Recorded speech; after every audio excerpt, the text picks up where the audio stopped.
যদি সিজার না করেন, আপনি এখান থেকে যদি আগামীকাল চলে যান, চলে যাওয়ার পর যদি আপনার বেবির বা আপনার ওয়াইফের কিছু হয়, সে দায়ভার আমাদের না। তো স্বাভাবিক, এই কথা শুনে তো যে কোনো কেউ একটু ভয় পাবেই।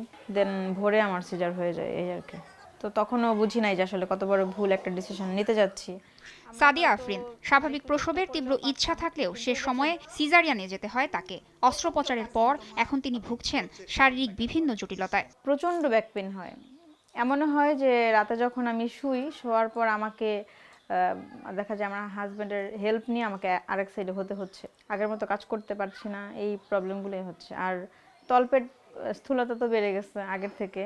তলপেট ব্যথা, হ্যাঁ, এই সমস্যাটাও আছে। বুকে ব্যথা করে মাঝে মাঝে এখন।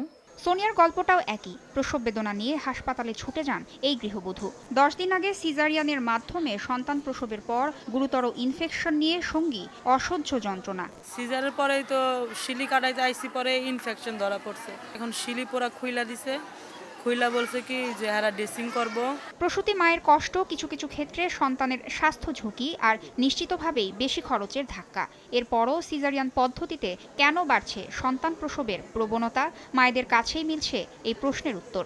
অনেক চেষ্টা করছিল কিন্তু হয় নাই বলে বিকাল 5টার সময় বলছে সে সিজার করা লাগবে। গত মাসে 24 তারিখ হয়েছিল, এই ইনফেকশনের লেগে আবার এই ভর্তি থাকা রইল।